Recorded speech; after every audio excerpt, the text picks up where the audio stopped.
So we have Auspicious Arrival for 1 and a white. It's an instant. It's a trick that says target creature gets +2/+2 until end of turn, and you investigate. This is a strong trick. This is a pretty strong trick. And my microphone is lower volume again, right, guys? Yeah, it's honestly speaking, it's because I guess your set review is overpowered, so they decided to throw in another difficulty. I mean, you just have to scream at your mic when it goes down. You can see it go down, right? You just have to scream into your mic when that happens. When that happens, okay, now it's fine, right? Now it's fine. Yeah, I don't know what the fuck. So, yeah, I love this trick. I think it's amazing. 2 mana +2/+2 is fine, and then you're gonna draw extra. So that's really good. I think this is an amazing trick. It's not for mana cantrip. It's gonna be 2/2 mana, so you can use it at any point, and you also get an artifact to sack. Man, I love this. I'm on a C+. Okay, this card is good. I think that there's a saturation of investigation in the set, to the point that I don't actually think the additional value is quite as okay. So actually here's the deal. We need to talk about.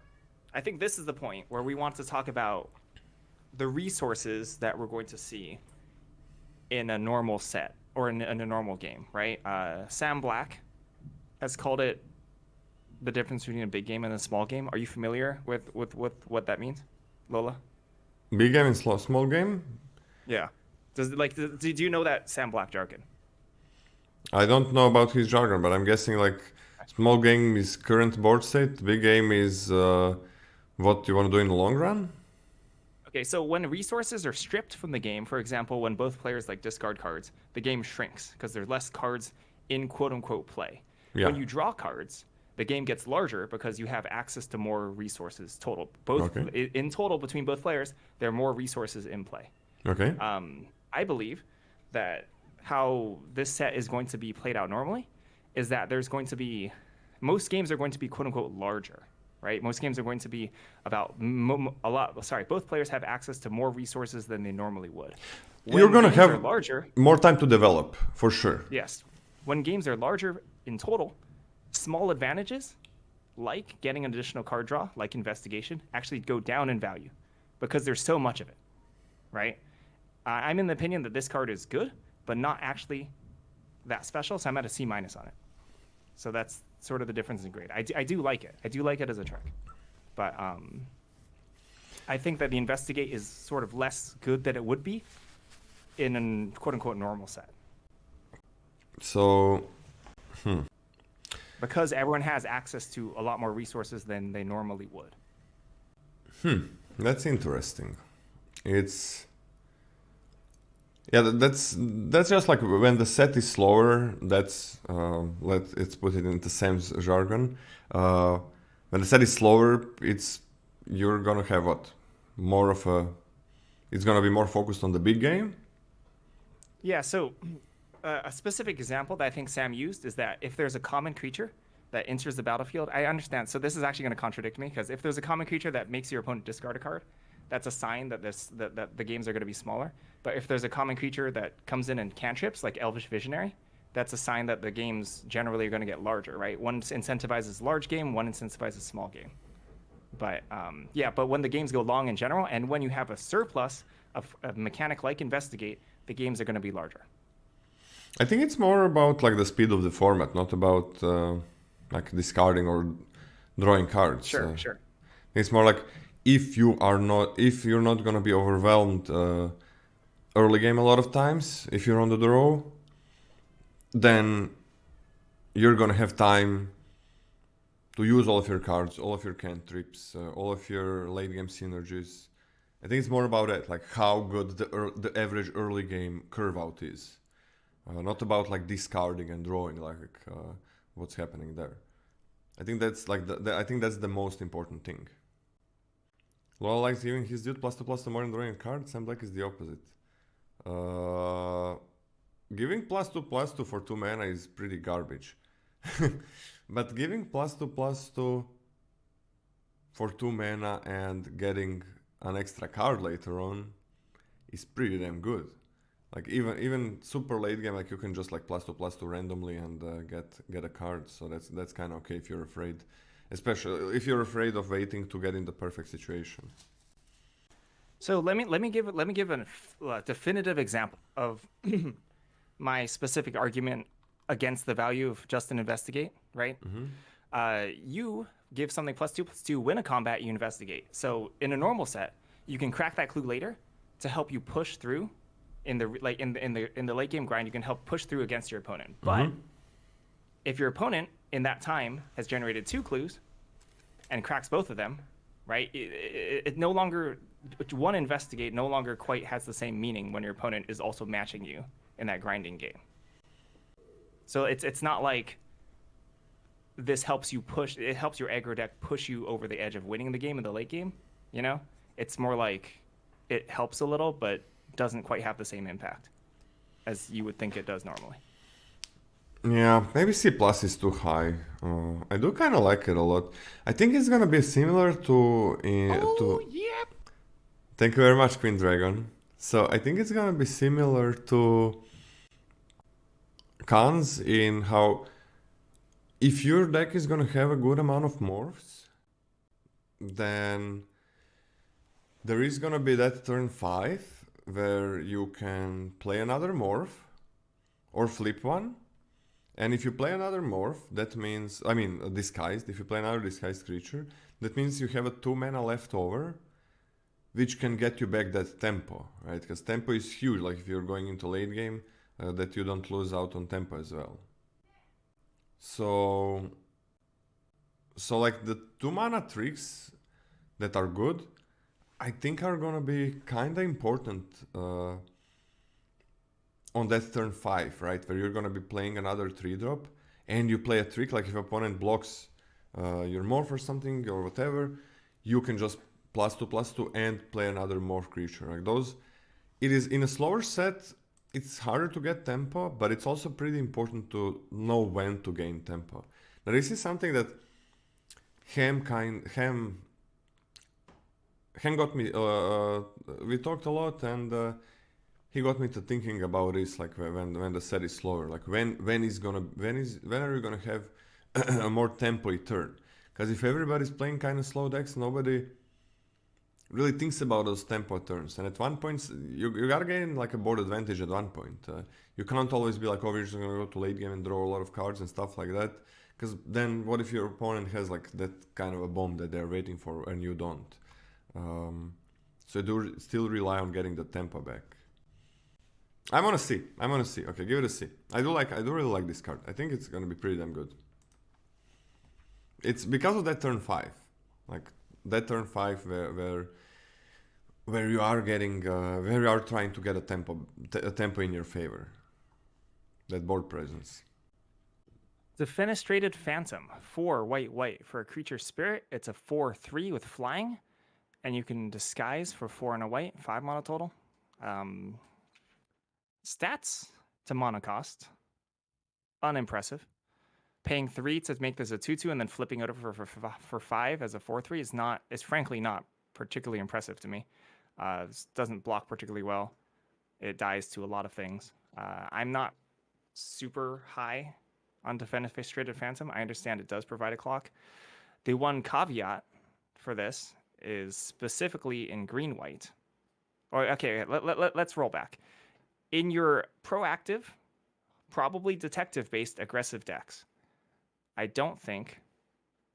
Oh, interesting, Lola. But I don't think that you actually want to Fenestrated Phantom as a way to push through late game damage. I think you can do much better than that.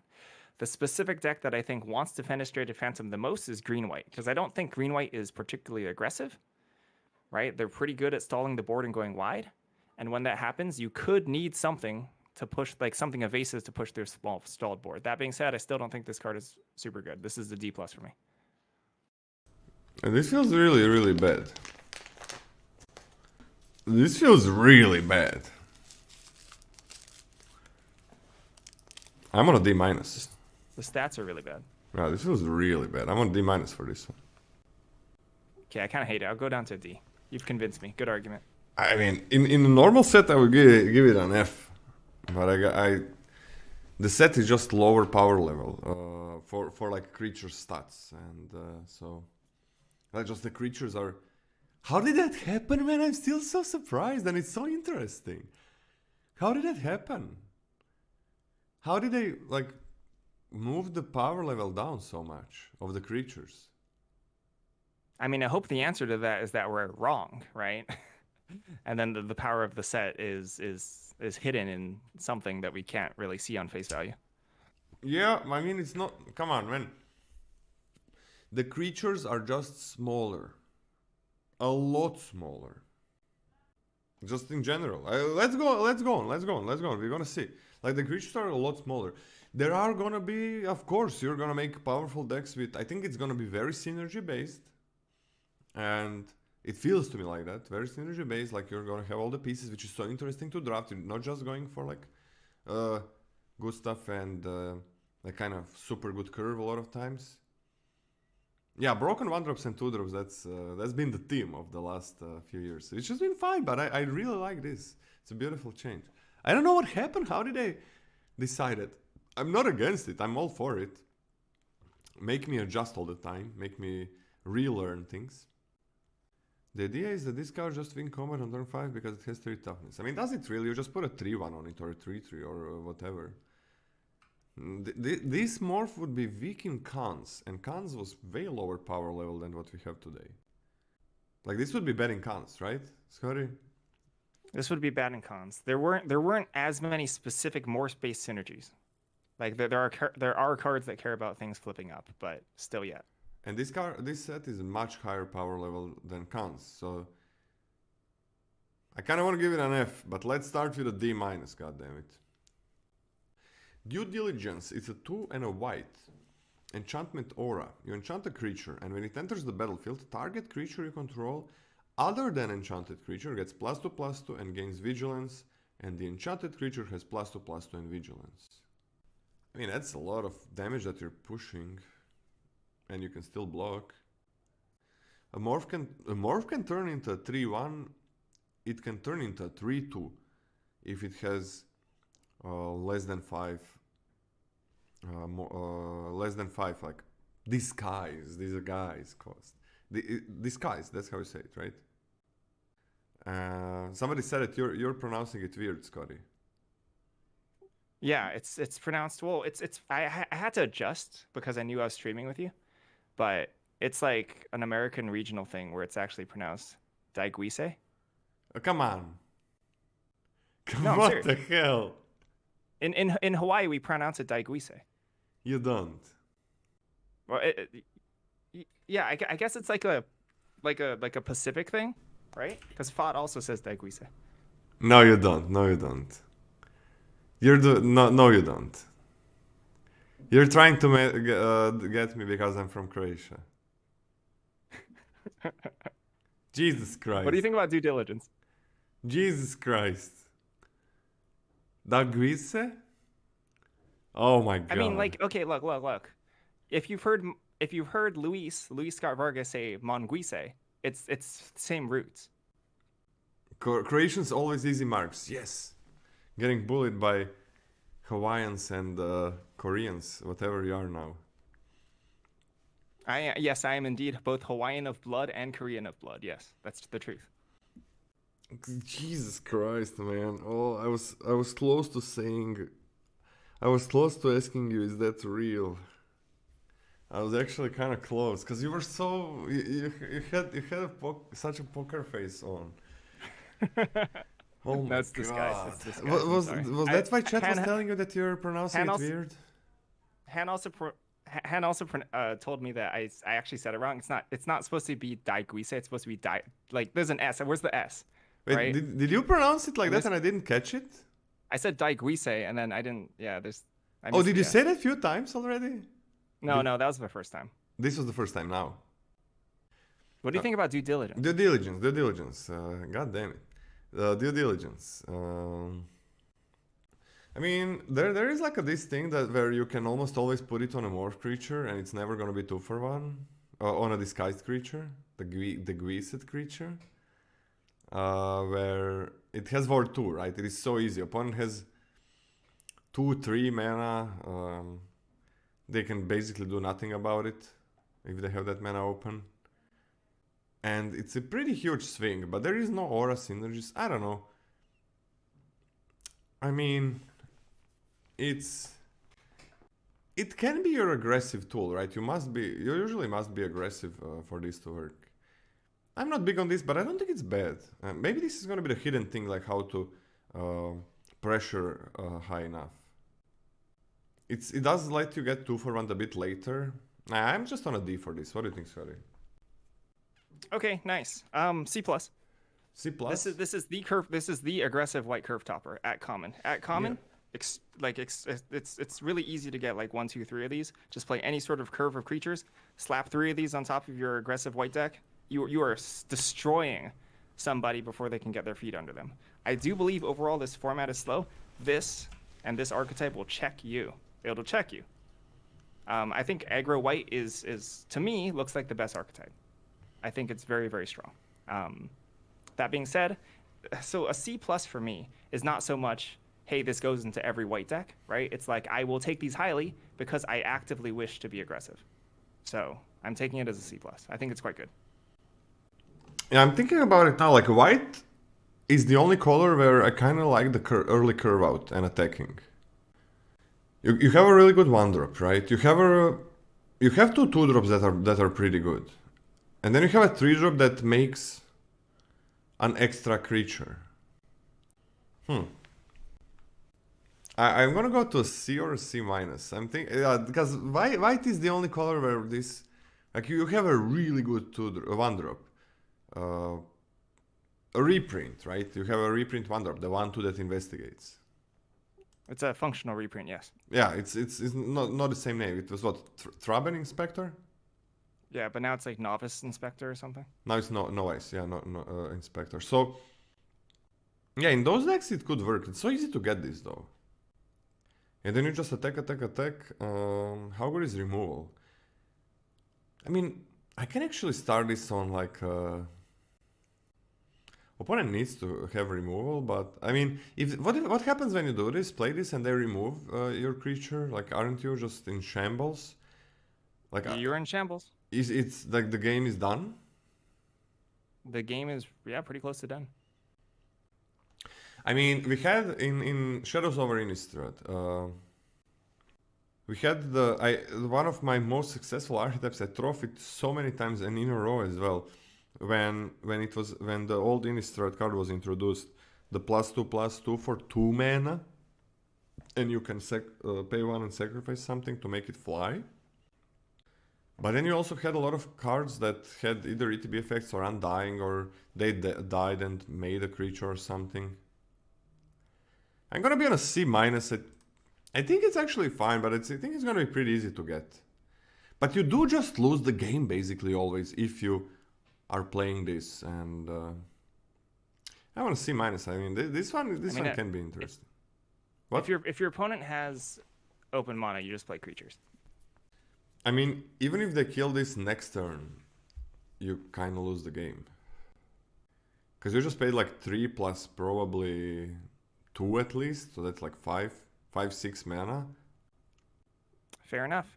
A C- for me. Gryff Tracker, 3 and a white for 4 mana. Sorry, 4 mana total for a creature human detective. It's a 3/2.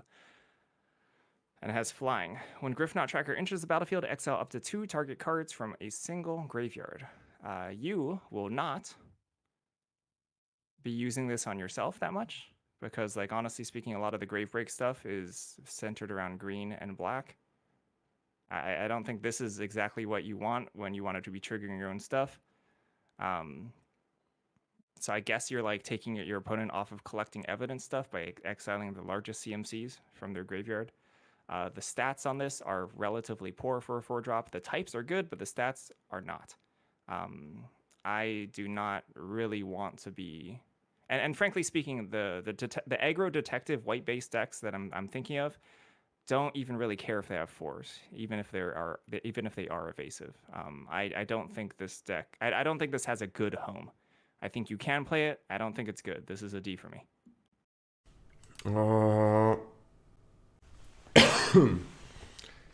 Yeah, I'm on a D as well. I don't like it at all. Like 4 mana 3/2 flyer is... I don't think it's good in a lower powered set. It's not as board stolly set as like Dominaria was, where... What, 7 years ago? Oh my god, I hope it was not 7 years ago. When did Dominaria come out, guys? If it's 7, that is so long ago. It feels earlier. Where that was like a time where 3/2 flyers for 4 mana in a lot of sets kind of worked, because there were a lot of board stalls. It was 7 years ago, goddammit. And Jesus, yeah. So I'm on a D as well. Like, this is whatever. It's like super vanilla filler, I think. Hazda Vigilante for 4 and a white. You get a 4/4. When it enters the battlefield or attacks, put a +1/+1 counter on target creature you control with power 2 or less. So any morph creature, any small creature.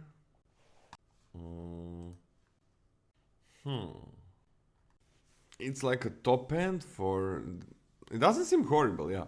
It's like a top end for your white decks that just want to attack, and it's not that hard to put things on smaller things. It's the set, I don't think you're gonna have a lot of like huge creatures, so like a 4/4 does get through. I think this is decent, but it's a 5-drop, so and a common, it's gonna be super easy to get. I'm gonna give it a D+, but I think this is something I'm gonna want in my white decks. Okay, small rant about Hazda Vigilante. I'm disappointed, or not disappointed, but it's upsetting design a little, because power 2 or less is a theme of Orzhov, and I think Orzhov is the only white deck that doesn't want this. Because I think it fits a lot better if you're going aggressive, right? As a curve topper, like you said, for aggressive white decks, or going wide with like Boros or something. It's fine. It's a C- for me. A C-? You're gonna... Okay. C-, yep. I don't think you pick this high. I do think it's strong. I think you just randomly get it. You're up. Inside Source. 2 and a white for 3 mana total for a creature human citizen. It's a 1/1. When Inside Source enters the battlefield, create a 2/2 white and blue detective creature token. You can pay 3 and tap it. Target detective you control gets +2/+0 and gains vigilance until end of turn. Activate only as a sorcery. You are getting 3 power, 2 bodies, and you're pushing detectives through stalled boards. You can even make your own detective that you just made a 4/2 and attack through a board. Let's talk about synergies. Detectives, check. Detective synergy, fantastic. This is like almost a detective lord, even if it's expensive. Power 2 or less for Orzhov synergies and triggers, you get 2. You get 2 triggers. Fantastic. Selesnya Go Wide, you get 2 creatures. Fantastic. This is an all-star common. This is a B-. Yeah, I'm okay with a B- as well. This is maybe the best common or uncommon that we saw so far. It's beautiful. Next up, we have Make Your Move for 2 and a white. It's an instant. Destroy target artifact, enchantment, or creature with power 4 or greater. Has a lot of hits. It is 3 mana though. I mean, has a lot of hits. Stone Rain for artifact land. It's fine. I mean, how many artifacts and enchantments? There are some. I'm actually on a C- for this one. I think it's fine. I am also on a C-. This just catches enough. Okay, let's also... It's kind of important that white has... like, the common white removal is extremely good to disenchant, right? And then just naturally hitting larger morph creatures, which is like another... So if you want to break down the archetypes versus like green-based decks, you can hit the larger stuff, versus white-based decks, you can hit the removal, versus is it blue, red-based decks, you can hit their artifacts, like the key ones, not the clues. I don't want to hit a clue. So this, I think this has targets against everyone, and it's okay-ish at doing all of it. C-. Yeah. And I would be fine main decking this. Yeah. It just hits enough things. Like, you have good enchantments to remove, you have some artifacts to remove, and creatures with power 4 are just gonna happen, especially when an opponent uses a trick. Makeshift Binding. It's a 2 and a white, 3 mana total for an enchantment. When Makeshift Binding enters the battlefield, exile target creature an opponent controls until Makeshift Binding leaves the battlefield. You gain 2 life. The hits keep on coming. Adding 2 life onto this is kind of wild. What you can't do is you probably can't hit your opponent's 3-drop on curve, right? Because this doesn't get past ward or anything. But this is a very nice one to me. I think this is premium removal, and I'm super happy about it. And you can't even use the creature on the battlefield to like sack effects or anything like that. Love it. This is a B-.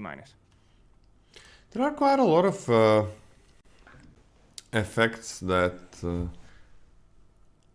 have a lot of cards. I think there's a good amount of cards that have ETB effects like later on.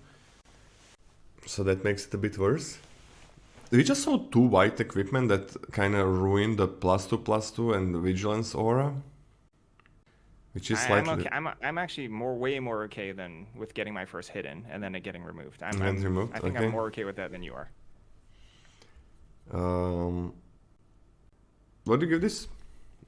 I give it a B-. This card is really strong. I want a C+ or a B-. I'm kind of B- as well. I don't think that you're gonna... Like, the life gain... White seems kind of aggressive a lot of times, so...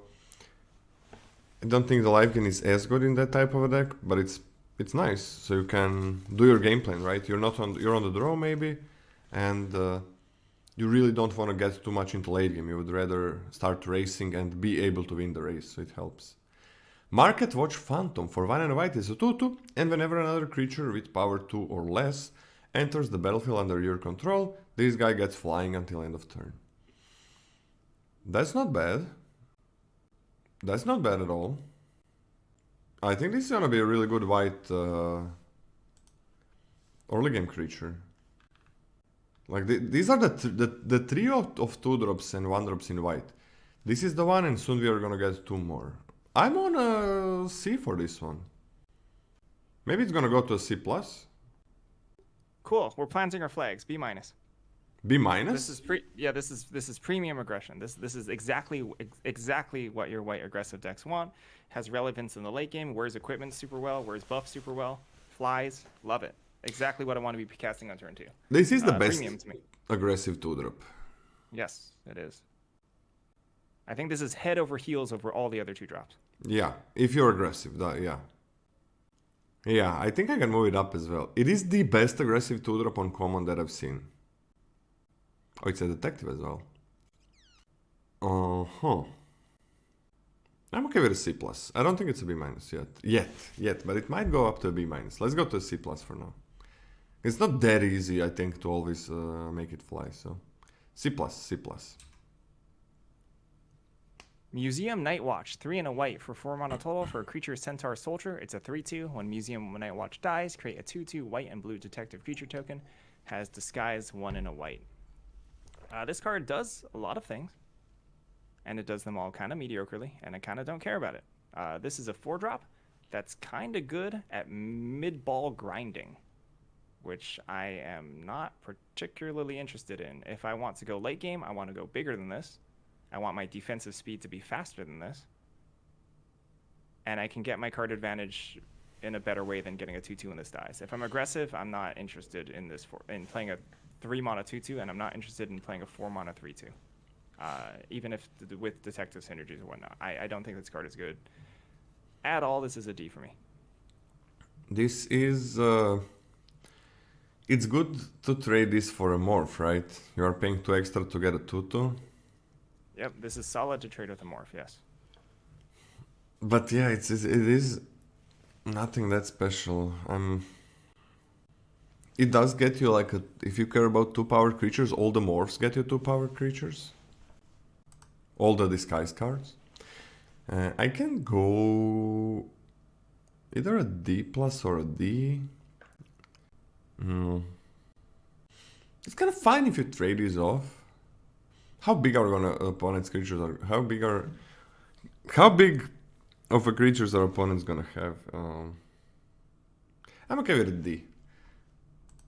I can see it being a D+. A bit weird to great. We have Novice Inspector for a single white. We have a 1/2, and when it enters the battlefield, it's a detective, and you investigate. That's amazing. That's amazing. That is at least a B-. That's what I'm gonna start it at. It is great. It's a 1-drop that where you can go wide, you can use it to tap. There are certain things that, like a land that wants you to tap it, it's gonna replace itself. It helps you go wide, get that aggression going. It is easy. This one has always been good, and it's still good. I'm gonna go with B minus as a start. You're gonna go with more, Scotty? Nope. B minus is good for me. This fits into aggression. This fits into slower decks. Perfect. Yeah, it does fit everywhere. On the job, 2 white for an instant. Creatures you control get +2/+1 until end of turn. Investigate. So Selesnia's theme is to go wide, right? This is what, Inspired Charge with an Investigate tacked on? I don't care too much about the Investigate. It does mean that you can not just use this as a finisher. You can use this as a clunky combat trick to trade off 1 or 2 creatures in the mid game and then get a little bit of value off of that. I personally don't anticipate that this is what the format is about. I could be obviously wrong about that, but I don't think that this is how your decks want to be finishing the game. I understand that Boros goes wide. I understand that Selesnya goes wide, right? But this at common, I'm not interested in picking up particularly highly at all. This is a D+ for me. Actually, no, this is a D for me. I'll give this a D.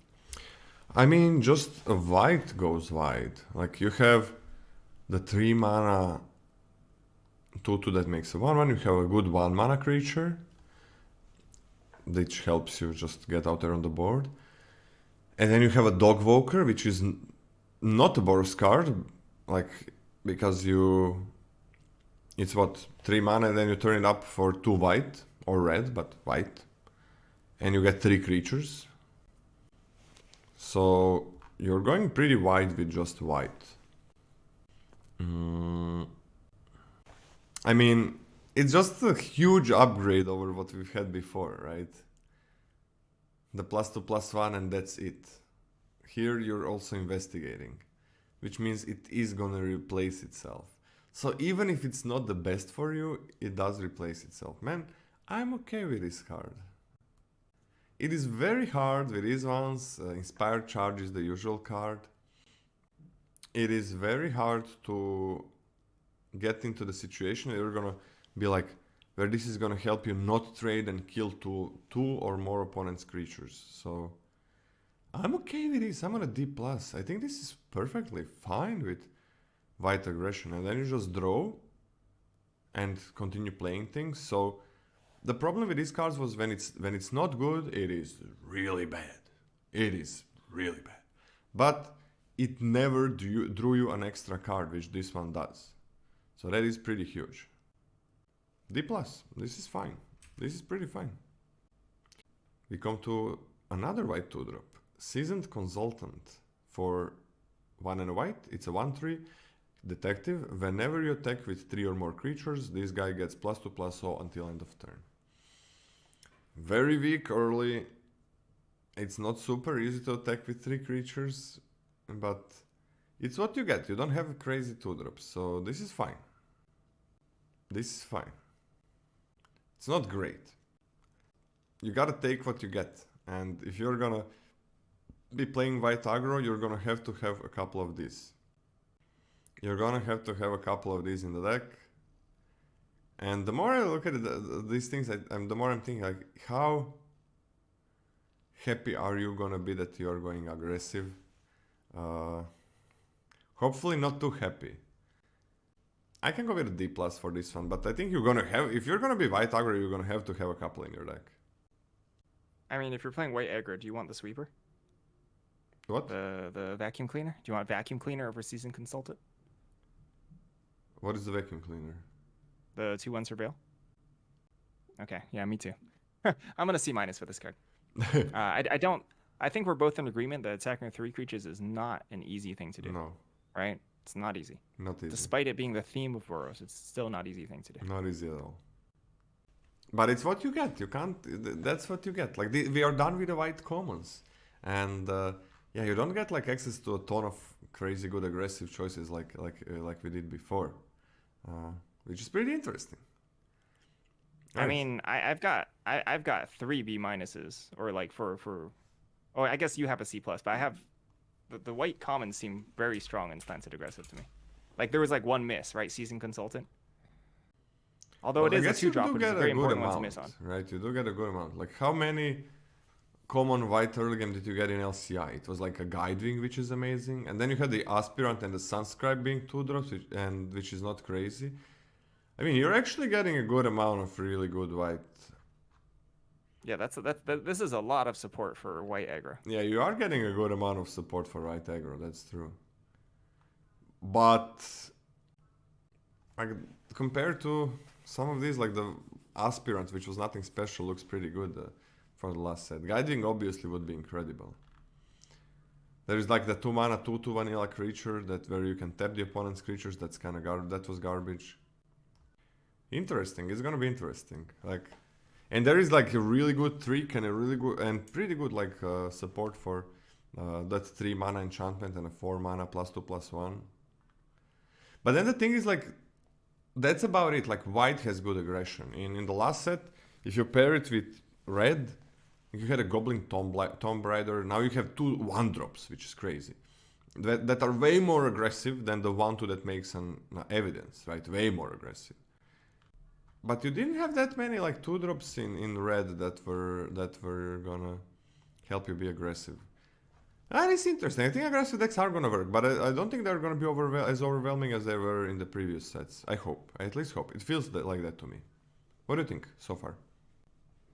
Well, about white, I'm really optimistic. I'm personally putting my chips, my money, on white X aggro being the best archetype in the format, especially in the first couple weeks. Could be. Especially in the first couple weeks, yeah. And as it sort of balances out, I still think that white is deep enough where it's still going to retain its like extremely good archetype status, even when it's more fought over. I mean, we're gonna get to like the multicolor white blue 3 mana 3/3 that makes all the detectives be +1/+1, and like if you're drawing more cards, you get unblockable detectives, which is kind of crazy for aggression.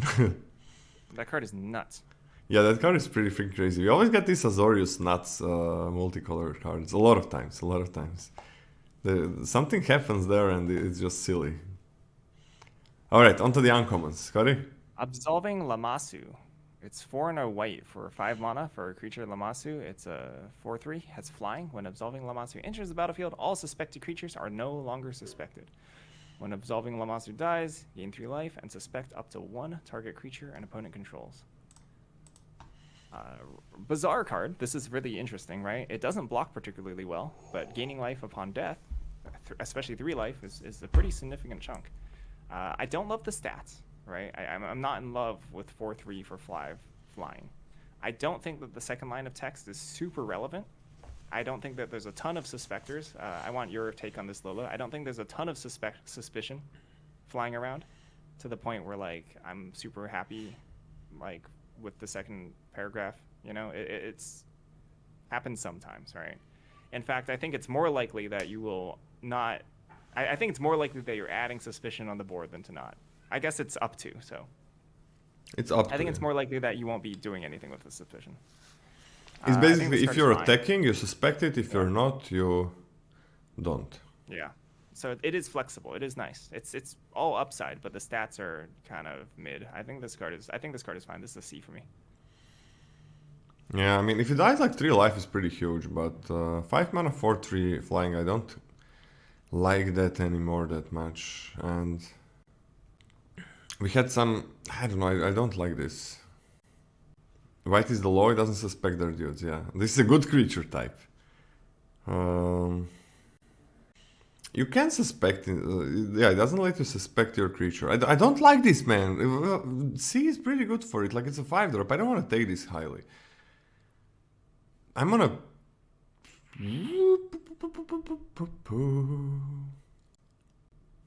D for this one. I don't like it. That's Maybe fine. I'm The wrong. stats stink. What? No, I'll lower mine to C minus. There's not a ton good about this. Yeah, the stat line is not great, the effect is not great, I don't like this. Call a surprise witness. For 1 and a white, it's a sorcery. Return target creature card with mana value 3 or less From your graveyard to the battlefield, put a flying counter on it. It's a spirit in addition to its other types. Not tapped. It's a flyer all of a sudden?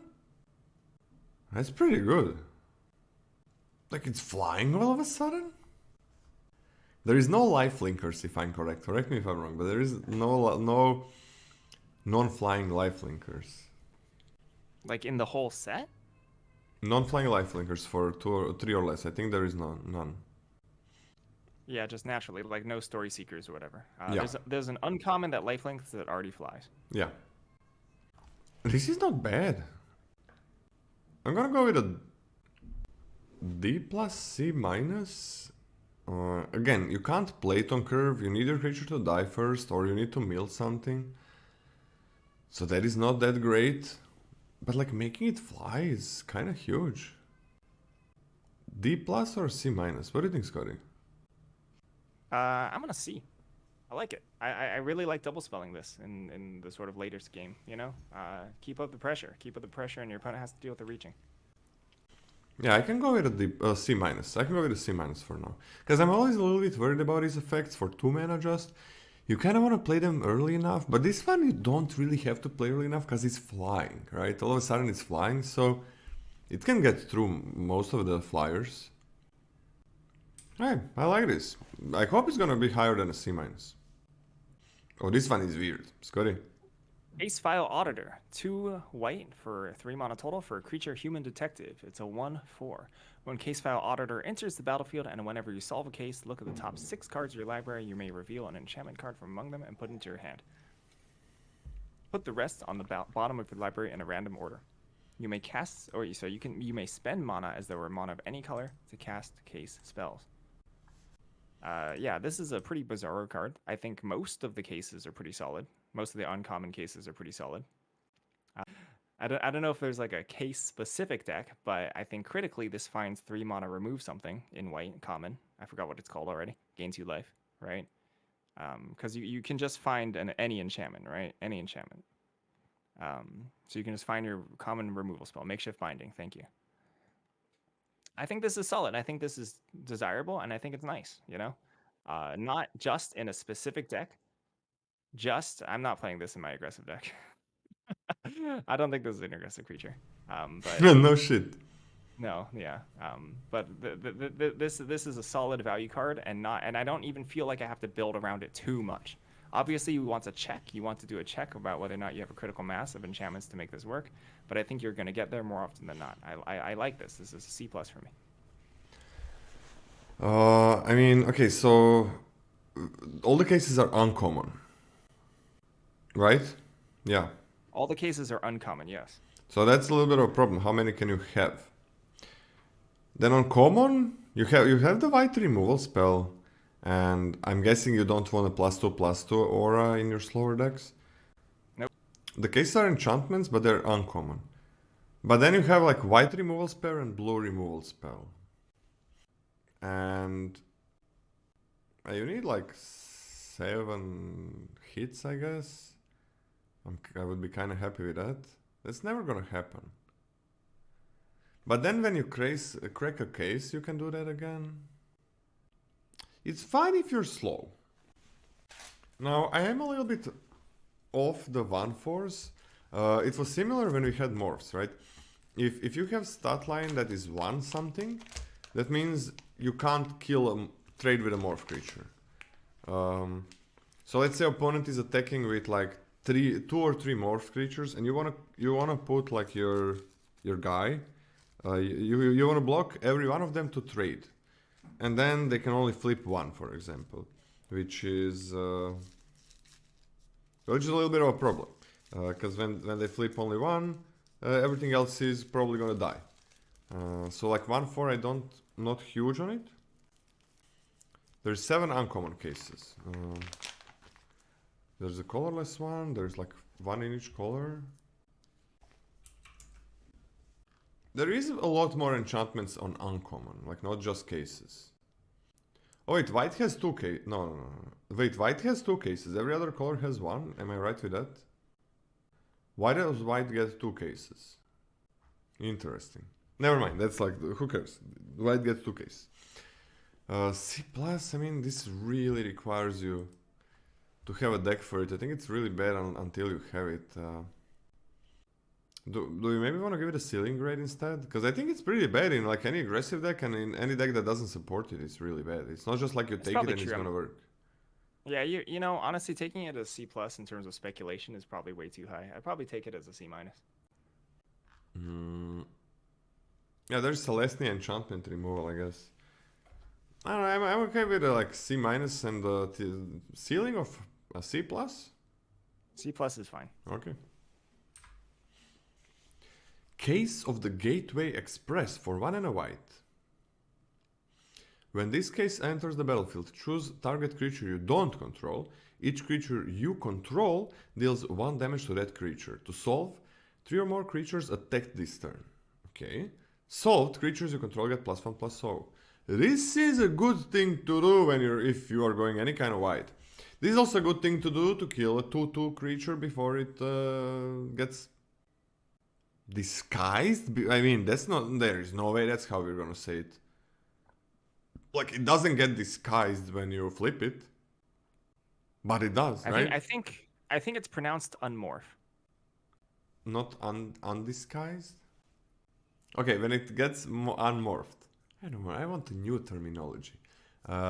When it gets unmorphed, before it gets unmorphed, you just need 2, and there's gonna be a lot more 2 toughness creatures lying around.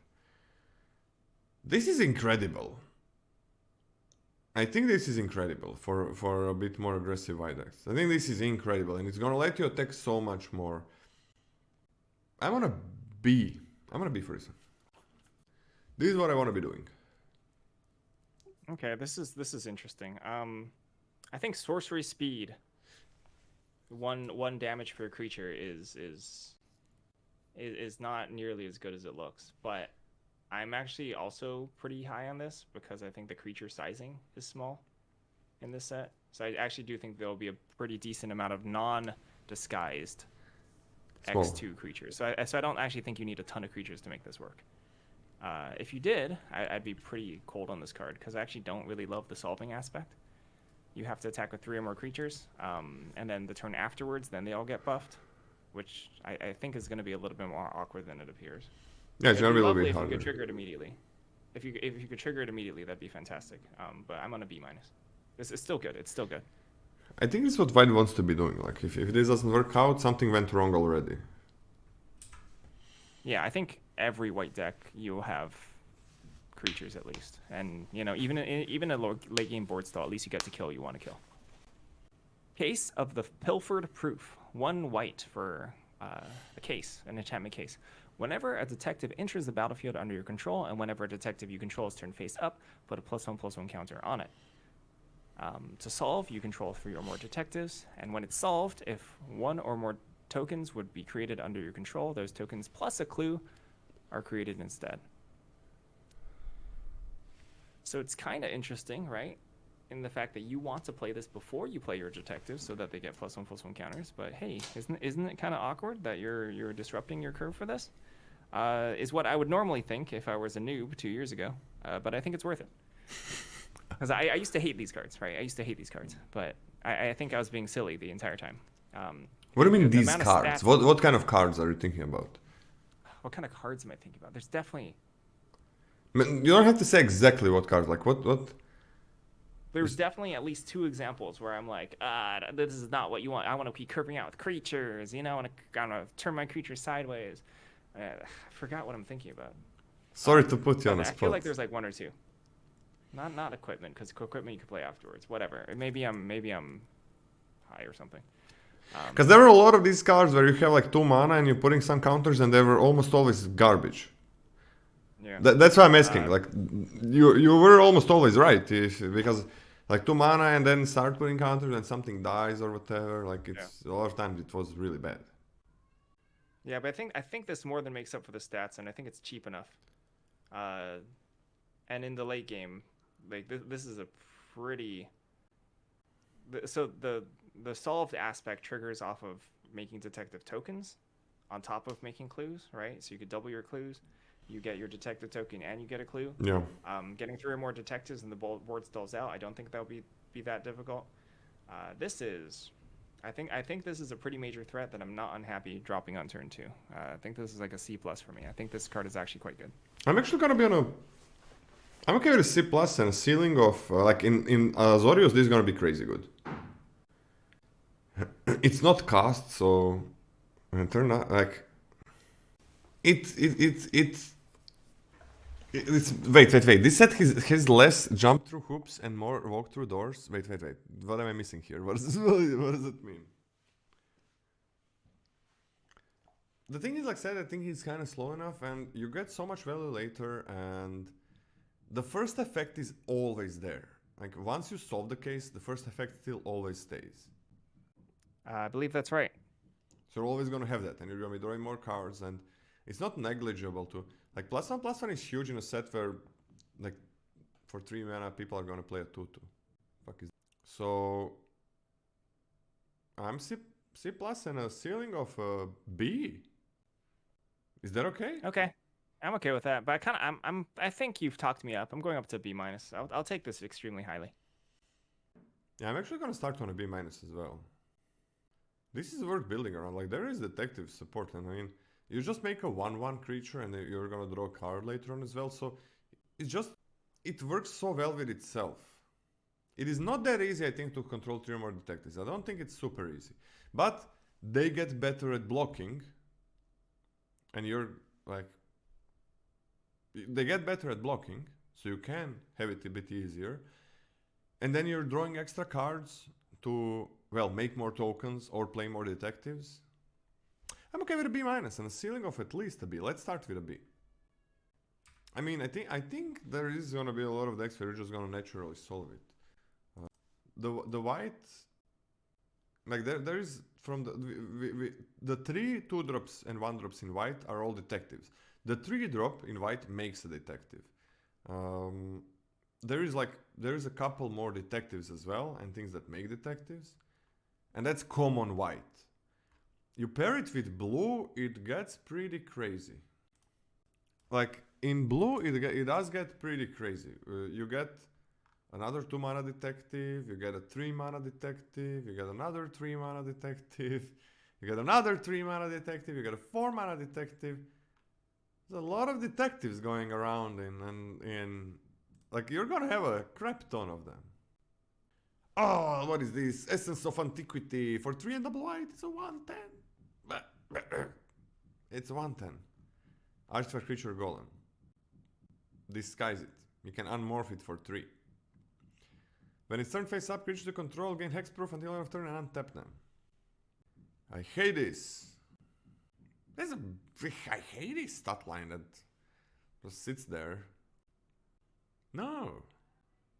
D-. Okay, I'm on a warpath, I guess. This is an F for me. I like giving Fs now. I'm an F person. I'm a failure, if you will.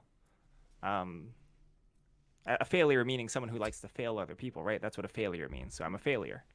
It's an F. It's just like, what do you get once you flip it? Sure, you save something, but now you got a 1/10. No, I don't think... I'm okay with an F. Like, give it an F. I mean, it's not an F. It's a D-. Like, it's D-. I'm gonna play it instead of a 23rd... Instead of 18th land or something.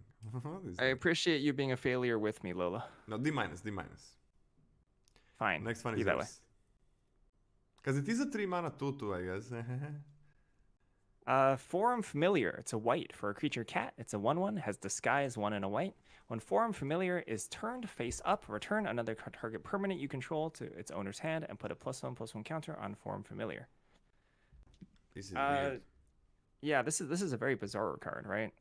So it's not a 1-drop. It's you will basically never play this for 1. I think under almost no circumstances. The 3 mana 2/2 that you can then pay 2 mana to protect something, or rebuy an ETB for a lot of mana. That's a very expensive bounce back to your hand. So I think the only way that you're gonna get remote mana equity on this is if you blank something, right? Yeah. And I'm not particularly interested in this at all. I think in basically no scenario. I I think this is D minus. Yeah, this is a D minus for me. It's quite bad. It's quite bad. Yeah, this is quite bad. The uncommons not not really taking the lead here. It's the commons have been kind of better. Like it doesn't. It's not a detective as well. Yeah, sorry guys. Like they're just doing something with a hammer. It's so you never play it as a 1. It's a 3 mana 2/2, and they're gonna have to play 2 more, and it's still gonna be a 2/2. You never use it proactively. Sure, you can get back the permanent. Maybe that's good. To save something. The dog I didn't like, and I think the dog is better. It has flash. You don't have to pay 3+2 for it. Yeah, this is way worse than a dog from LCI, and LCI dog was whatever. I think this is really... You can bounce the Novice Inspector. That sounds horrible. But it's something that you can do. I'm on a D- as well. This doesn't feel like it's gonna work well in white. It's... We might be wrong on a good amount of these, because the set is very, very different than the last few sets. So this is gonna be so interesting to see like what we were wrong about. I can't wait to start playing and exploring the set.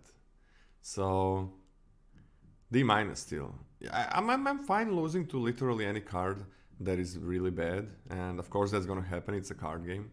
Like I'm gonna lose to probably 5 color decks that have 4 mana or 3 mana of every color, and I'm never gonna make the deck that has like 3 mana, 3 basic lands of every color. So losing to something doesn't make it good. It just they made it work in exactly that game. So doesn't seem completely unplayable. It's so weird, this card. I don't like it. I don't like it. Karlov watchdog for 3 and a white is a 3/2 vigilance. Permanents you control. Permanents your opponents control can't be turned face up during your turn. Whenever you attack with 3 or more creatures you control get +1/+1 until end of turn. Alright, this is weird. Because it kind of works in white. Usually this thing is like a 3/3. And it works with just it attacking. Which I think is better. No, usually it's a 2/2, right? No, usually it's like a 2/2. And it works with just that attacking. I think this is fine in white. It is very hard to play this on curve and have the effect. But you play it on turn like 5 or something. You attack with everything. And you can do that again in next turn. I think this card is fine. In white, I think this card is fine.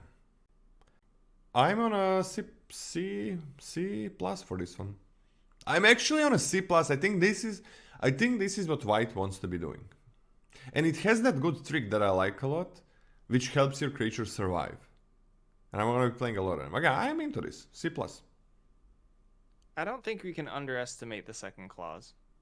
In terms of things that your opponent is going to be spending mana on your turn doing, flipping morphs has got to be a pretty large percentage. And it's got to make blocking combat way more simple when your opponent can't flip something up. I like it. I do like it. C plus is fine for me. You gotta be aggressive. The ham. This is literally the ham. Yeah. Coveted hunch, white for an artifact food equipment.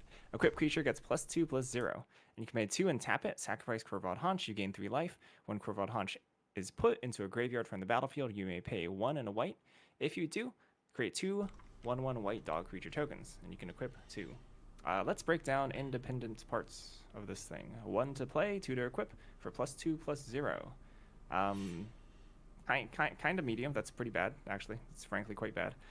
If you add the food clause onto it, still bad. I don't really care about it. So let's take a look at creating 2 dog tokens when you sack it. So essentially 1 to play and then 4 to sacrifice and make 2 dogs, unless you have another way to sacrifice it, which I don't think will be super common. I think all parts about this card are kind of mediocre. The best thing I can say for this, and it's kind of bizarre, is that if you're somehow done with this as an equipment, right, which is kind of weird because like this is kind of a grindy sort of ability, turning your small creatures into large threats to like slam into your opponent's board. like turn your 1/1s into 3/1s and throw them at your opponent. It's like when you run out of creatures, then you finally sack this for 2 1/1s. And maybe you can trigger some of your abilities twice because 2 1/1s enter the battlefield. So I'm not like a huge believer.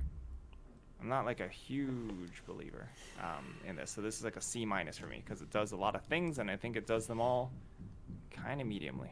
Yeah, this feels like it feels like it does them all kind of medium. It's nice like when we don't have crazy one drops except the Trab and Novice Inspector, I guess.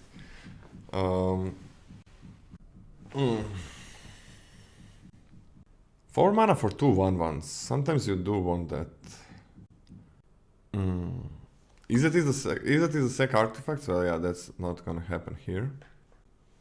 I don't like it. I don't. C-? The C- high? I mean, it's not very good. I mean, you're mostly using this. The second part is nice, like 4 mana make 2 1/1s, but everything is kind of bad about it. I personally will say that its wall of text has intimidated me and has perhaps persuaded me just from sheer quantity of text to give me a higher grade than maybe it deserves. There is a red 2-drop that sacrifices artifacts, attacking and draws a card. Oh, really? I kind of forgot about that one. Yeah, it's an 0/3. It's an 0/3 at uncommon. It's a 0/3?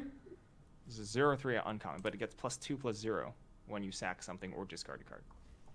That card is a good 2-drop, very strong 2-drop in my opinion. So you can attack when you attack. How do you sack with it? I forgot. It's sack trigger on attack. On attack. Second artifact. Sack an artifact. And then you get 2 1/1s.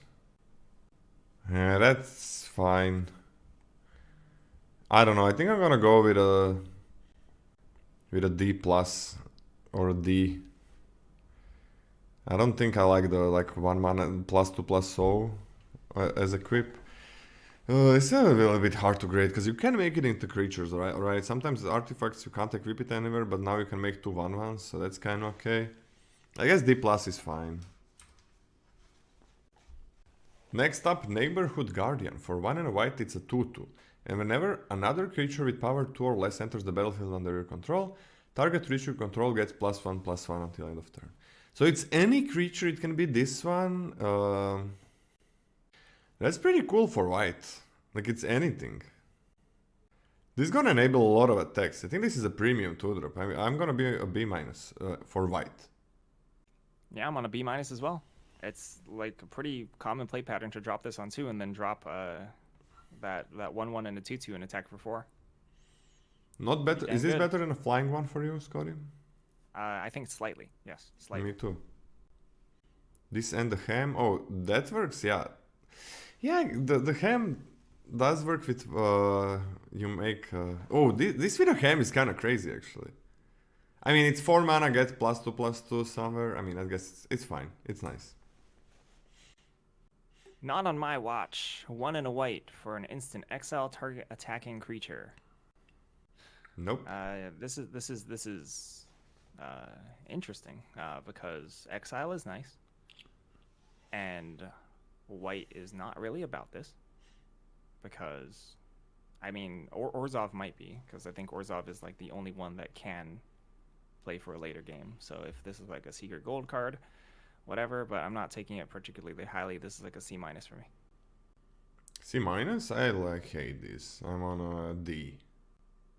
I really don't like this. It's so much, and I kind of want to be playing proactive cards, not super invite. I don't think I want to be playing the opposite. I didn't see really good support in white for not being aggressive. So like I think in white you're either gonna be attacking a lot, and that's gonna be your game plan. Of course, whenever you have aggressive deck, a lot of times opponents are gonna be attacking you, but that's not what you're aiming for, right? So I want cards that help me attack, but I would prefer them being fine on the defense. So just probably play any creature instead of this. So I'm on a D. I think this will be played in green more than it is in white. Green white. No, not green white. Green splashy decks. Green But splashy deck? I think you probably have. Yeah, but you probably have access to better removal. This card's not very good. Yeah, D, whatever. Perimeter Enforcer for 1 and a white. It's a 1/1 flying lifelink. And whenever another detective enters the battlefield under your control, and whenever a detective you control is turn faced up, this guy gets +1/+1 until the end of turn. Now this is something. Like it's 2-point life swing just on its own. Flying lifelink is really good, so you just play a couple of detectives. Ooh-wee. This is really good. This is really good. Is B- or a B? Like just invite is gonna be good, but it's gonna be even better in non-white. In white blue. I'm on a B for this one. What about you? I am also on a B. This card is extremely good. This is incredible. Yeah, but the thing is, this is not gonna be attacking as a 1/1 a lot of times. Like so many detectives. This is worse than it would be in LCI, where you had no detectives in LCI. That's amazing. This is there's a lot of pants. There's a lot of highly playable pants. Like, how do you raise this? It is so hard to raise. You race it with not on my watch. Okay, yeah, true. It's not really gonna work defensively, like being 1 mana, being a 2/2 at most. Thinking cap is nice with it, yeah. Alright, next up. Sanctuary Wall, 1 and a white for an artifact creature. Wall is an 0/4 with defender and 2 and white and tap target. 2 and a white and tap it to tap target creature. You may put a stun counter on it. If you do, put a stun counter on Sanctuary Wall. That is an expensive tap ability. How much or how valuable is an 0/4 for 2 mana? In my estimation, not particularly valuable. I don't think that an 0/4 is a great stat line. For any defensive body, I would like to be able to trade with a morph, right? I would like to at least be able to trade with a morph. Because in that way, we can take advantage of the rule of 5, right? With the morph rule of 5. If you can't trade with morph, the rule is out. To keep something tapped for 2 turns, sure. Like, if you want to have super expensive, clunky removal for it, I guess that can potentially get the job done. But this card, I think, is quite bad. I think it's quite bad. I think this is like a D for me. I'm on a D as well. Like, I think Gryff wants to be aggressive. This is not helping you much. It can never attack. I think it's pretty garbage. Especially in white. By the way, guys, there are still 4 more white commons that we didn't go over because they're multicolored up there in the mana cost, but they have a disguise cost that's this hybrid. White combined with, well, all other colors: blue, black, red, green. So those are gonna be playable in your mono white decks. And most of those kind of work for white. Most of those work as a good, kind of good aggressive tools. So you do get access to a bit more aggressive white creatures. We are gonna go over those in the multicolor pile, even though they are hybrid a lot of the times. Next up, we got Wrench for a single white. It's an artifact clue equipment that says equipped creature has +1/+1, has vigilance, and for 3 mana and a tap, you can tap target creature. You can sacrifice it like any clue to draw a card for 2 mana, and you can equip it for 2 mana. 2 mana for this effect, like +1/+1 vigilance, is too much. 1 mana is way better. Obviously, and it would not be broken like that. Now 3 mana to tap on a vigilance creature. This equipment is like text heavy. It's pretty loaded. So it can act as a removal on attacks. It can act as a removal, kind of like removal for 1 turn on the opponent's turn. You can draw a card with it if you have nothing to do with it. It's so weird to draw a card here, right? Like, it is so weird to draw the cards here. Because you're losing all the effect of the equipment. I guess if it really doesn't do anything for you. It is so many choices here, and I mean, I don't really like this card. Like, it's so many things, but none of them you don't. None of them are really that. Having the option to tap to be a removal later on is pretty damn good. If the opponent doesn't have more creatures, then it's like 5 mana. So if you're super aggressive, I think this one can make a deck, but 3 is a lot to pay. You don't have any ramp for the artifacts. I don't know, man. I'm on a D. I don't think this is good. I am also on a D. It's expensive, and I think that there are. So this is the exact type of card where I'm looking at my proactive white deck and said, hey, this draft was a little bit rough. I'm lacking ways to push through my opponent's like stabilizing creature on turn 4 or 5, right? And I guess I have to play wrench. Shrug. It's a D for me. Yeah, this is like a 1 mana planeswalker. It's so much text, but none of the text is really what I want. It all combines into like it doesn't even like, it's not even, oh, it's gonna be, it has, when you have a card with like, that does a lot of different things, you can be, okay, this is gonna be great in this particular situation, that is gonna be great in that particular situation, but this one is kind of like, it's not gonna be great in those niche situations, it's always gonna be kind of fine. It is versatile, that is true. We're gonna see, but for now, it's just a D. We are done with the uncommons, right? We're done with the uncommons, yes. Let me just get some water. I'm back in like 20 seconds. Is that okay?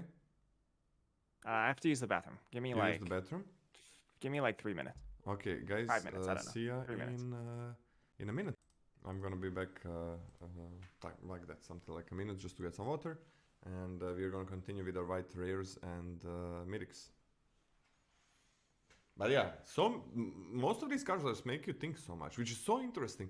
Like, it is gonna get a lot to testing, right? It's this is what I love when we get a set that doesn't follow the usual rules of the last few sets, because you gotta rethink things. You gotta connect it to the older sets. You gotta like, hey, this kind of rings a bell from before, and then there's a lot of things that is connected to the set, like some part of the power level, like the tricks are really good, for example, and better than before, like a lot better.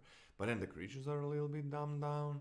Like it's, nothing is like super straightforward overpowered. Most of the things, like the early game creatures, it's also not just like, oh, I play this, I attack, that's gonna be crazy. Everything requires a little bit of extra here and there, some extra things. So this format is gonna be so interesting to figure out, like what is the best thing I can do, what doesn't work, what works. I freaking can't wait, and we've just started the set review.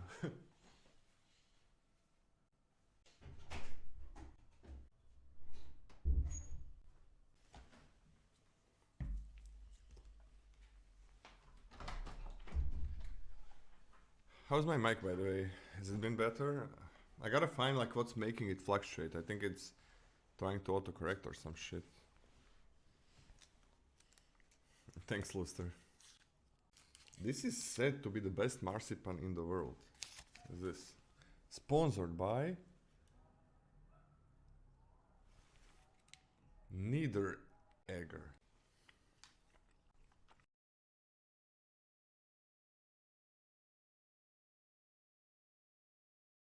It was on a huge discount, but I spent a lot of money on the marzipan. I couldn't stop. I couldn't stop buying things.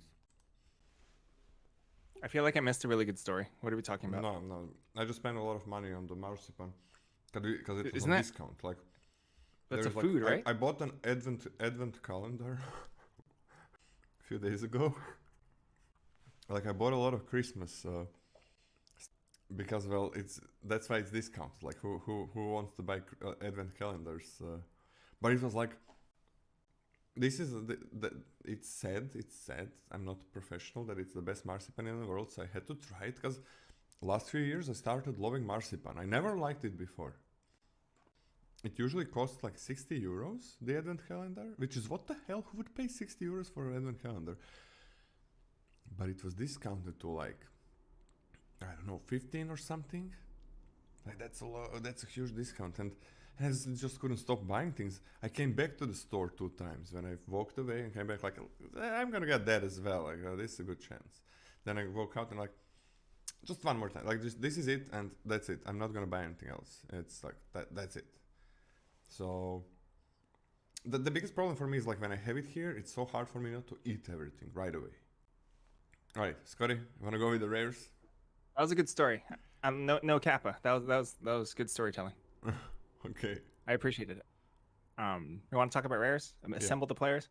1 white, 2 mana total for an enchantment. You may look at the top card of your library at any time. Once each turn, you may cast a creature or spell with power 2 or less from the top of your library. Oh, can you morph with this? I assume no. Can you? Do you know? That changes everything. Oh, yes. Can you morph it is? It is, morph is cast. Like, disguise is cast.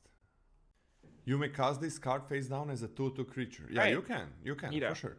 Yeah, okay. For sure. Okay. You can yeah, cast it as a 2/2. Yeah. This is a heckin' card then. This is one heckin' engine. Especially being able to invest low amounts of mana to get this on the board and then get rolling. That's extremely strong. I like it a lot. So I'm hesitant to say it's just a ridiculous bomb just on the fact that it doesn't actively affect the board. It just draws you cards, and it draws you cards on a slow rate. Very slow specifically rate. on a slow rate. But I think this is quite good. This is a B for me. B? Like, if you draw to, like, it doesn't hit your lands, it doesn't hit your spells, it doesn't hit your instant and sorceries, enchantments, doesn't hit the cases, doesn't hit anything that has more than 2 power, that is not disguise. I guess, okay, like how many hits are you naturally getting? Like 10, 11? That is so low. That is pretty low, so that means like 1 every 4 turns you get to cast off the top of your deck. That's horrible.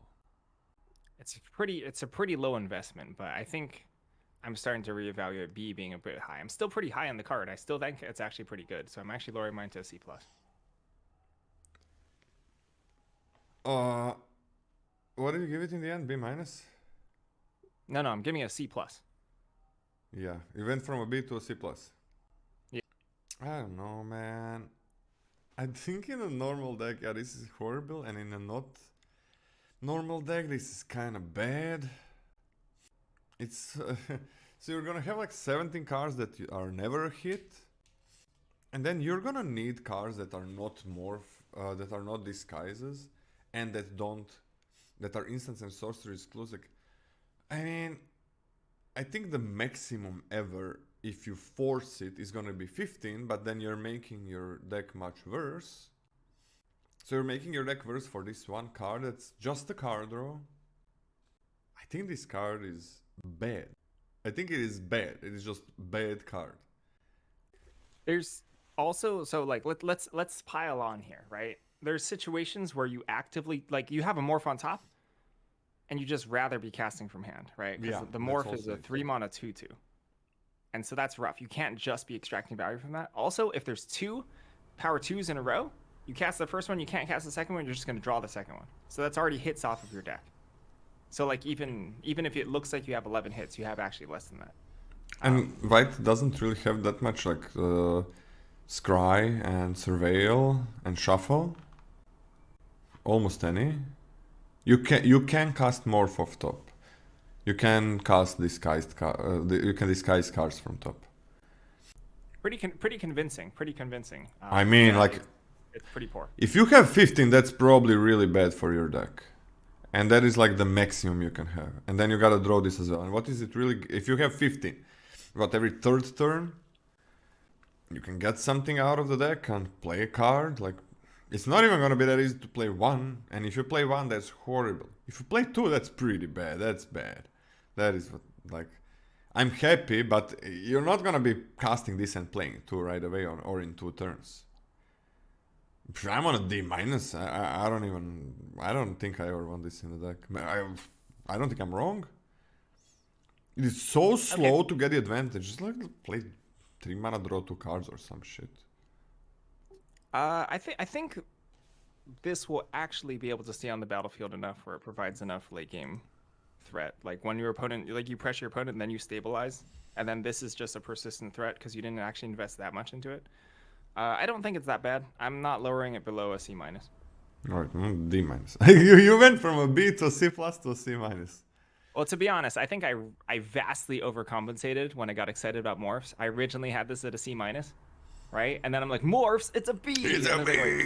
It's a B. I'm gonna have 5 morphs. That's a pretty stupid overreaction, yes. Aurelia's Vindicator. For 2 and double white, we have a 4-2.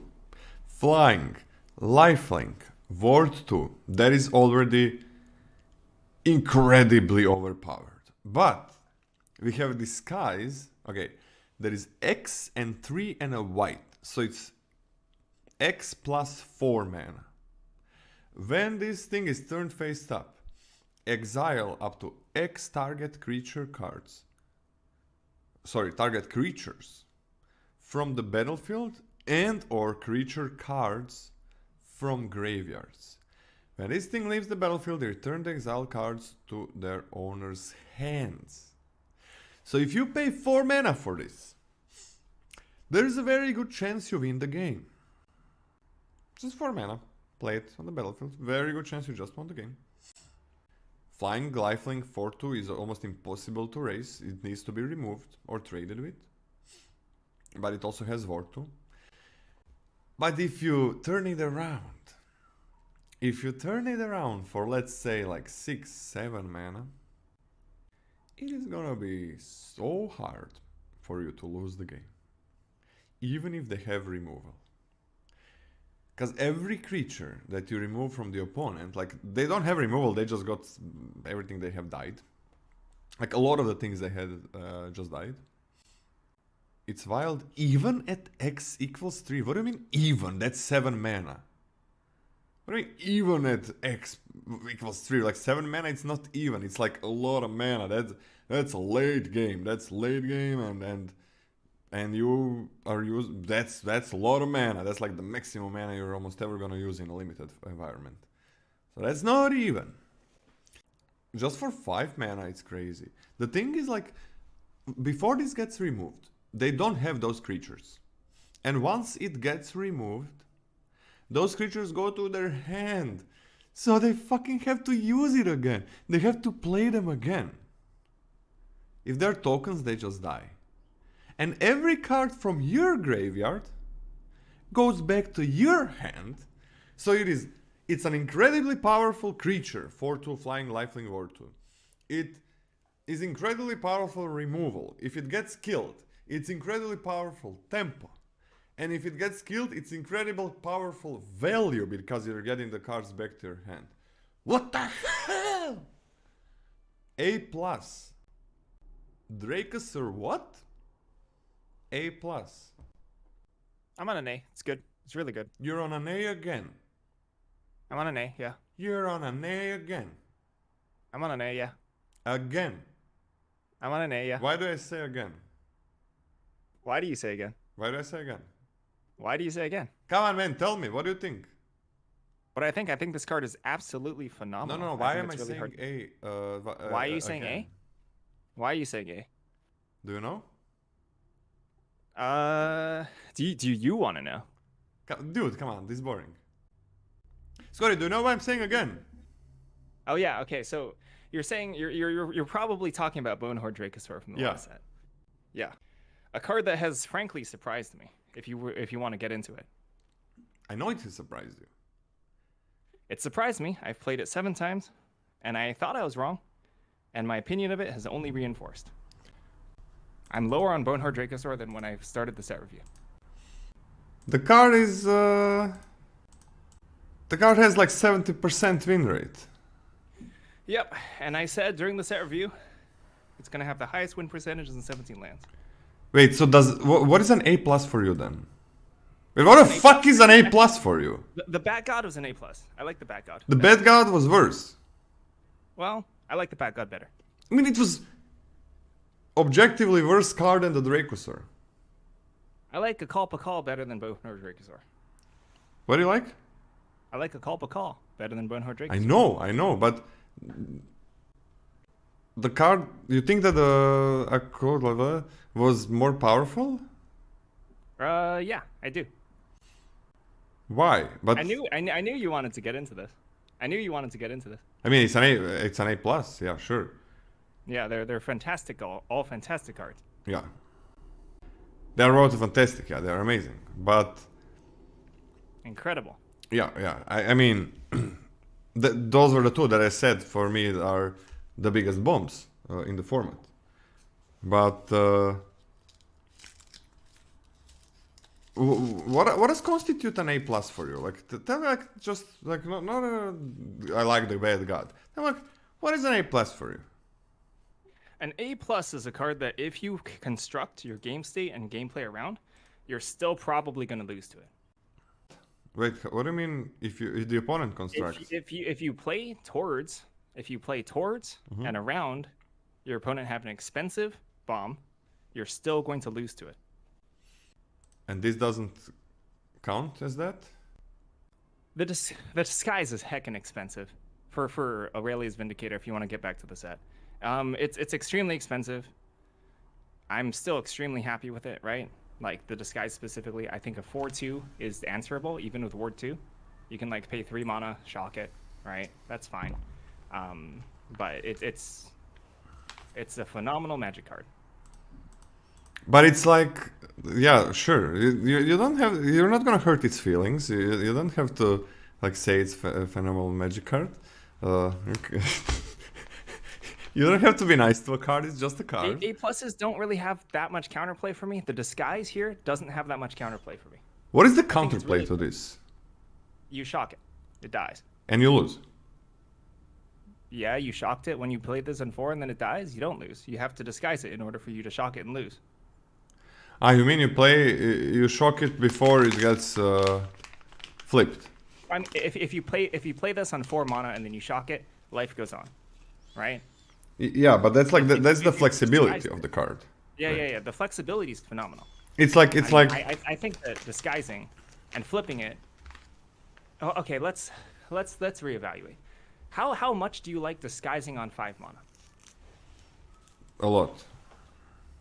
Me too, actually. I actually really like that, which is a really big argument for me to go to A+. I And really like disguising on 4 mana, yes. And it's instant speed.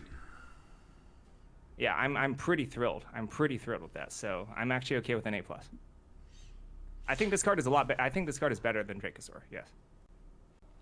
Guys, are you hearing this? Like, this card is better than the Dracosaur, but I'm not gonna give it an A+. I know it's not that important. I just gave it an A+. You've convinced me. You gave it an A+? I'll give it an A+. What's happened? What do you mean? What's happened? I didn't see a change in your what you're doing. No. I asked you how much do you like Disguise 5, right? And that's something I don't think I evaluated properly. Like Disguise 5 is cheap. Disguise 5 is cheap. That's not that expensive. Yeah. And I'm thrilled with that. And it puts your opponent super far behind. Yeah. I mean, but I'm gonna be trying to disguise probably for like 6 or something. Sure, and it only gets infinitely better after that. And it's like when you do disguise for 6, let's removing their 2 of their creatures and they gotta replay them. That is, at one point they gotta replay them once they use their mana because this has ward or something, and you're just hitting them for 8 life swing in the air. And if you have more mana, which is gonna happen, like that's when it gets completely broken. That's where you're gonna be getting the best creatures from your graveyard to your hand. I mean, okay, good. I'm glad. A+, guys, we got it. Very important discussion. A or an A+, very important. Actually, I think it is a lot more. So I'll give more A. I'll stop being a Scrooge about A+, because I think the distinction gets a lot more important the more multiple rares are in a pack. What the distinction gets? The distinction gets a lot more important the more that you have to compare rares to rares. Ah, now we're gonna get more rares. That's smart, man. Now, okay, we have always said, oh, this is so important. You guys always messed with us. Oh, Lola, it is so important. Oh, is the rare an A+ or an A or an A-? But now you're gonna get more rares in a pack, and you're gonna choose. You're gonna have to choose what you get. I mean, okay, if you get an A+ and an A, it's kind of. And if you're drafting in paper, like I got Palani's Hatcher and I got Etali. No, it's not Etali. What was Palani's Hatcher and Huatli. Plan is patient Huatli in my draft, pack one, pick one. So I had to choose there. I choose the Hatcher, which is probably stupid because it's not worth any money, and Huatli is. But yeah, now you're gonna have to choose. Why is there more rares in a pack? There are 2 wild card slots that can be anything. It can be a rare, a mythic, a common, or an uncommon. There's a play booster. We no longer have draft boosters. Now we have play boosters, and 2 slots in a play booster are wildcard slots, and that's where you're gonna get the rares. Always. Sometimes you're gonna get the rares there. We don't know the percentages. But you can. Yeah. Scotty, my audio fluctuates for you as well. Yep, it's I don't know, it's something with your mic. It's obviously something, and I think it every time it fluctuates when I like say something a lot louder. Maybe something got activated, some kind of a program or something. I don't know. Fucking hell, man. I'm gonna try doing one thing.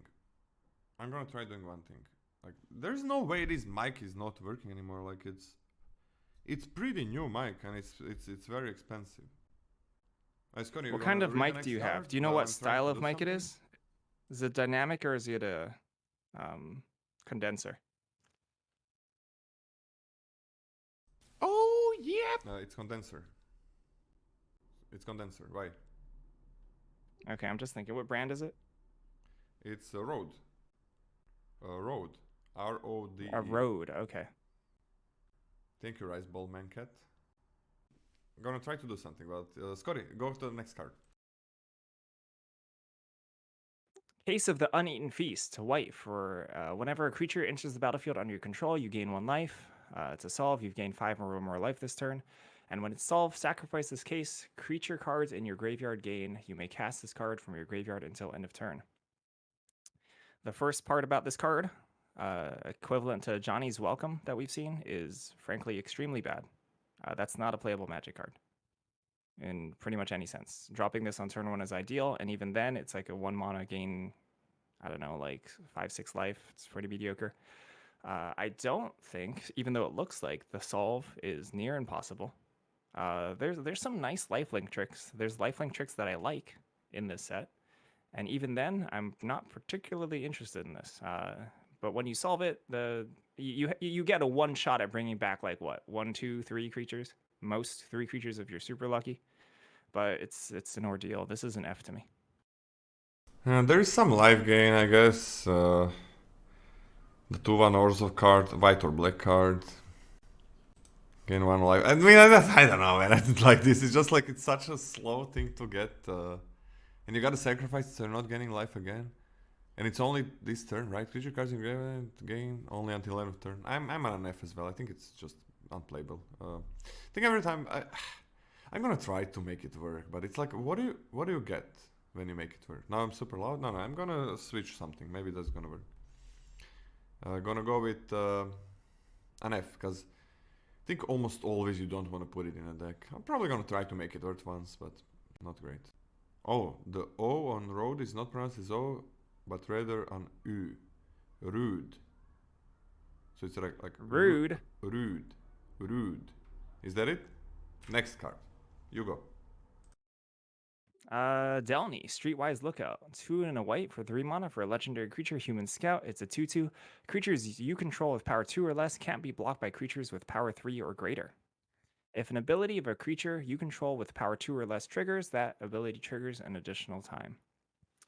Creatures you control with power 2 or less can't be blocked by creatures with power 3 or greater. So it will sneak your small creatures past large creatures. That is a reasonable effect. A 3 mana 2/2 is kind of whatever.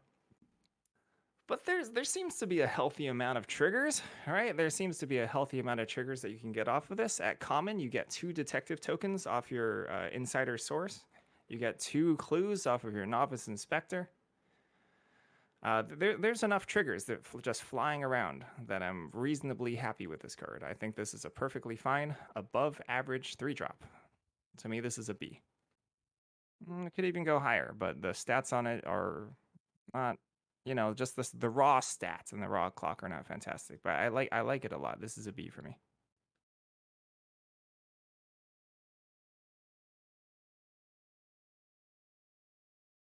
As Lola finishes the setup. Oh, are you talking about Doorkeeper Thrull? Sure, let's just go on. 1 and a white, creature Thrull. It's a 1/2 with flash and flying. Artifacts and creatures entering the battlefield don't cause abilities to trigger.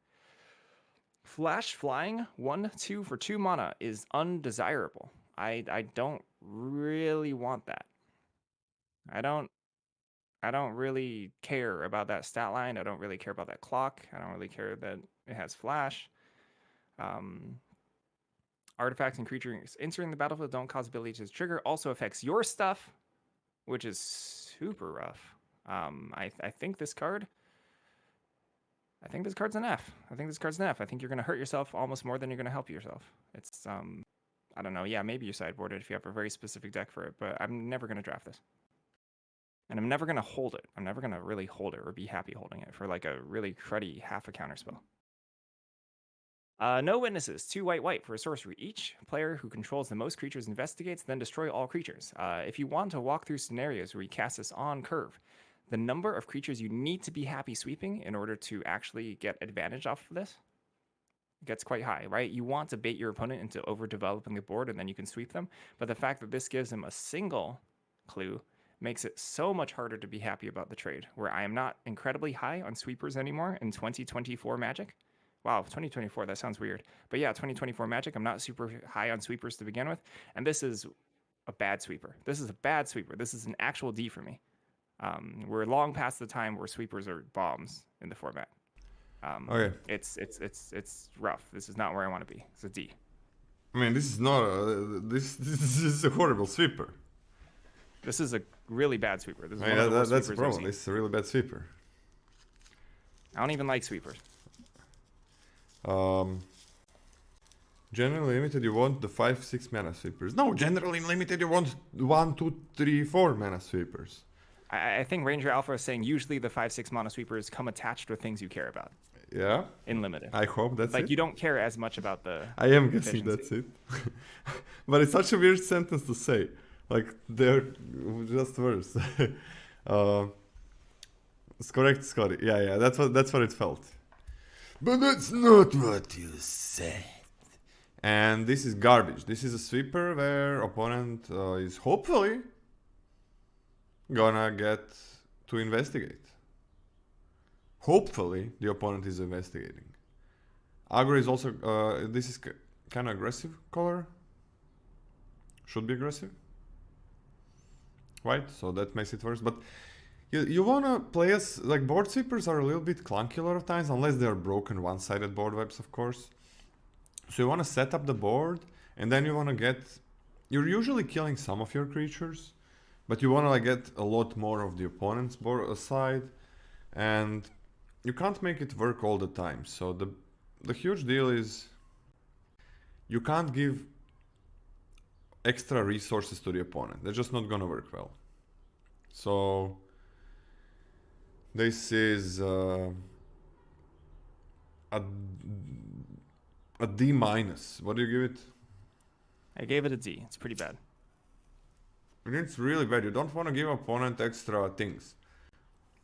Like, you don't want to. This is like a one-sided board wipe, but for them. But of course, you're using it, so it's not good. You at least kill all creatures, and that's it. That's like usually the minimum for a board wipe.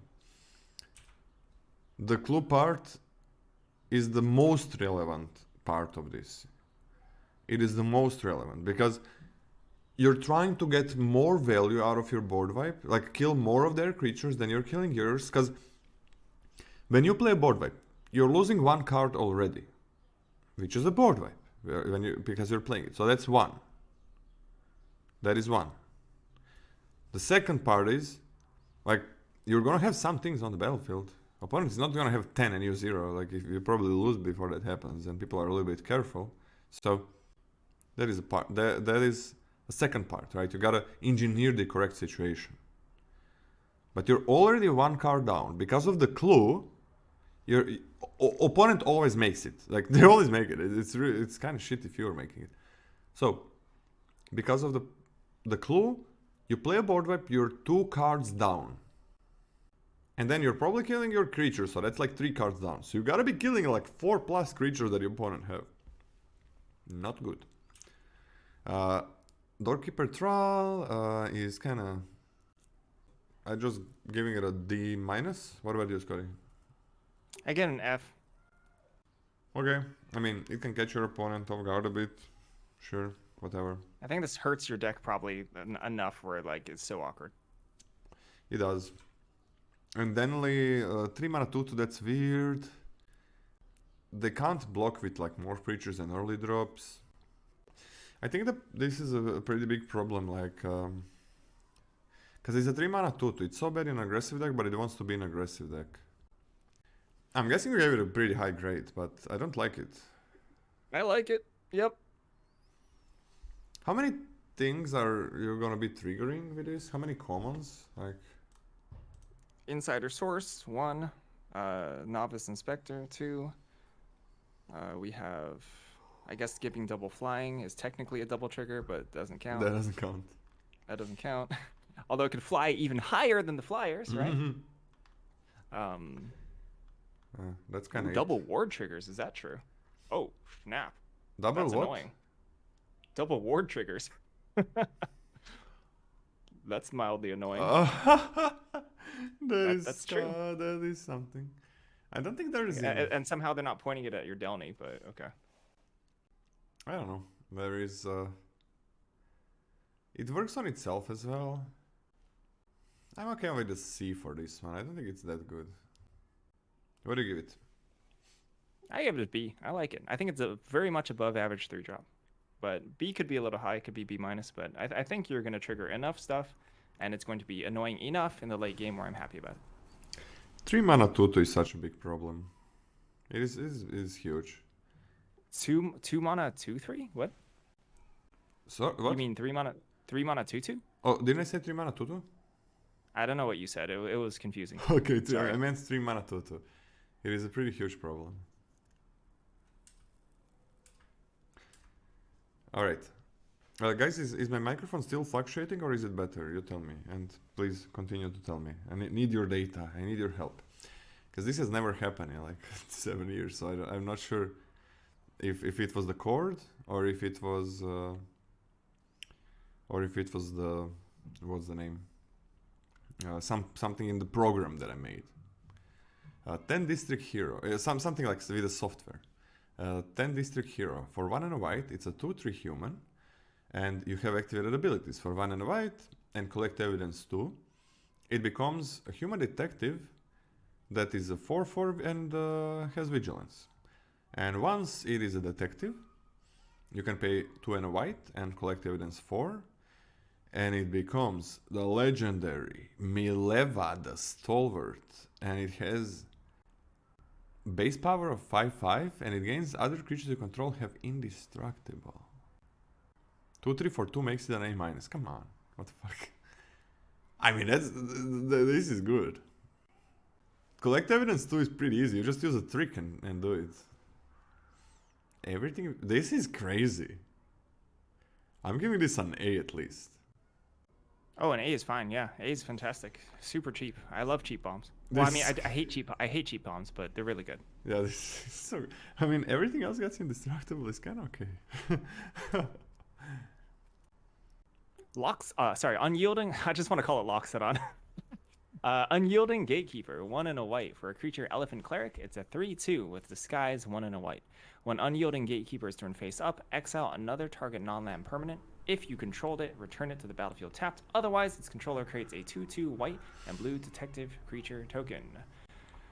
Nice. This is a nice flexible answer to something. Like if you really have to. So how good is paying 2 mana to flip your 2/2 into a 3/2 and turning something into a 2/2? Frankly speaking, that's a whole lot of mediocre things put together. But I think unlike the other cards, there are a whole bunch of mediocre things that yield to like kind of nothing. That's some solid flexibility, especially for a floor of a 2 mana 3/2 on its own. I think this card is perfectly fine at pretty much anything it does. You can flicker your own thing. You can remove an absolutely must-kill threat from your opponent. To the point, I'm perfectly fine with it. This is like a B- for me. This can flip your other morphs, right? Yeah, I can flip your other morphs. And I mean, making the opponent have like a 2/2 is making their biggest creature a 2/2 is not bad. But the floor is so good. This is just a flexibility. The floor is so good. The floor is what? A 2 mana 3/2, and like that is pretty good. So I'm kind of B- for this one. What do you give it? I also gave it a B-. Oh, that's a beautiful card. It's actually really comforting that you don't listen to my grades, because then it really makes me reassured when we agree. No, I don't listen to them, but while you're talking, giving your case, I kind of like I'm thinking about those things, and when you give it a final grade, it kind of goes away. But I'm listening to everything you say, but I'm constantly like trying to figure out like if you're correct or wrong, if there's something else that needs to be said. The grade is just like whatever you give it, you give it. Wojak Investigator for 2 and a white. It's a 2/4 flying vigilance. At the beginning of your upkeep, investigate once for each opponent who has more cards in hand than you. Oh, that's really good. If you're a white aggressive deck. This thing is a mulligan protector, right? You mulligan and you're happy with everything. This is incredible. I'm gonna give it a B+. Like 2/4 flying vigilance is a really good stat line. And it doesn't die, like basically everything that flips for less than 5 morph has the maximum of 3 power. So that's huge. So you can block, before 5 mana you can easily block most morphs. This is very frustrating on many levels. Yeah, I think this is a bomb. This is an A- for me. Mm-hmm. Well, I could see it as an A-, but I'm gonna start as a B+. Okay, we are on to blue commons next. Scotty, you wanna lead? Yeah, I think it's only right that I take this card. Okay.